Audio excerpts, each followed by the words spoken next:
ہاتھوں کو اٹھا کے اللہ کی دربار میں دعا کرتے تھے کہ اے اللہ مجھے ایسا بیٹا عطا کر جو کربلا میں میرے غریب حسین کی مدد کرے۔ اللہ نے غازی عباس علمدار کا ظہور کیا۔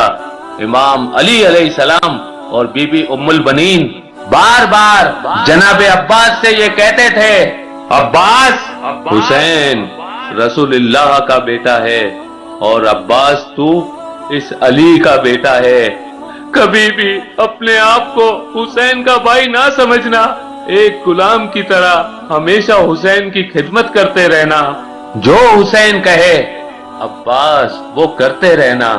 بس 10 محرم کے دن جب کربلا میں ہر ایک شہید امام حسین علیہ السلام کے قدموں میں قربان ہوتا رہا، تاریخ نے لکھا حضرت عباس علمدار اپنی آنکھوں کے سامنے اپنے بھائیوں اور بچوں کو قربان کر دیتے ہیں اور بار بار نواسہ رسول کے قدموں میں بیٹھ کے کہتے ہیں، اے میرے آقا حسین اس غلام کو بھی اجازت دو۔ امام حسین فرماتے ہیں، عباس یہاں شجاعت کا امتحان نہیں، ہمارے صبر کا امتحان ہے۔ بس جناب عباس جیسے ہی امام حسین سے مل کے باہر آئے تو دیکھا بی بی سکینہ ہاتھوں میں مشکیزہ لیے جناب عباس کے قریب آئی اور کہنے لگی، چچا عباس میرے اصغر نے 3 دن سے پانی نہیں پیا۔ غازی عباس نے بی بی سکینہ کو دیکھا، خالی مشکیزے کو دیکھا، فرمانے لگے، اے میری آقا زادی میرے مولا حسین سے کہو میں آپ کے لیے پانی لے کے آؤں۔ بس بی بی سکینہ غازی عباس کو لے کے امام حسین کے پاس آتے ہیں اور کہتے ہیں، اے بابا چچا کو اجازت دو نہر سے پانی لے کے آئے۔ امام حسین علیہ السلام نے غازی عباس کے چہرے کو دیکھا، ایک آہ بھری اور فرمایا، سکینہ عباس جاؤ میری بہن زینب کے پاس، اگر میری بہن عباس کو اجازت دیتی ہے تو عباس تم چلے جانا۔ غازی عباس اور بی بی سکینہ بی بی زینب کے خیمے کے قریب آتے ہیں اور فرماتے ہیں، سلام ہو رسول اللہ کی نواسی پر۔ بی بی زینب جیسے ہی باہر آئیں دیکھے غازی عباس علمدار غلام کی طرح زمین پہ بیٹھے ہیں۔ بی بی زینب نے فرمایا، بھائی عباس کیا کہنا چاہتے ہو؟ غازی عباس نے فرمایا، اے میری آقا زادی اس غلام نے زندگی بھر آپ سے کچھ نہیں مانگا، آج کچھ مانگنے آیا ہے۔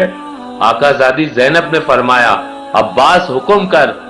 جناب عباس رو کے کہتے ہیں، اے رسول اللہ کی نواسی 3 دن سے قیام میں پانی نہیں ہے، بچے پیاس کی وجہ سے تڑپ رہے ہیں، اس غلام کو اجازت دے کہ یہ میدان میں جا کے پانی لے کے آئے۔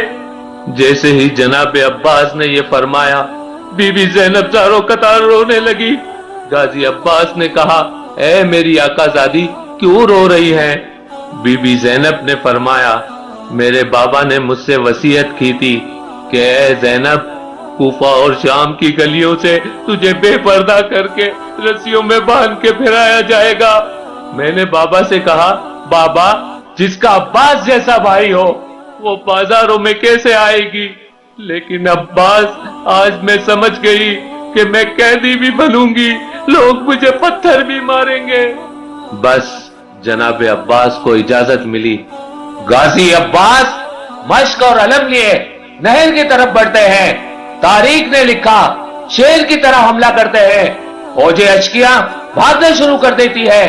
غازی عباس علمدار علم کو نہر پہ لگا کر بی بی سکینہ کے خالی مشکیزے کو پانی سے بھرنا شروع کرتے ہیں۔ تاریخ نے لکھا غازی عباس نے چلو میں پانی بھرا، پانی کو دیکھا، پھر خیام کو دیکھا، معصوم سکینہ اور علی اصغر کی پیاس کو یاد کیا اور پانی کو نہر میں پھینک دیا۔ اتنے میں جناب عباس دیکھے کہ آپ کا گھوڑا حسرت کی نگاہ سے آپ کو دیکھ رہا ہے۔ غازی عباس نے کہا، اے میرے گھوڑے تو بھی 3 دن سے پیاسا ہے، نہر کے سامنے ہے، پانی پی لے۔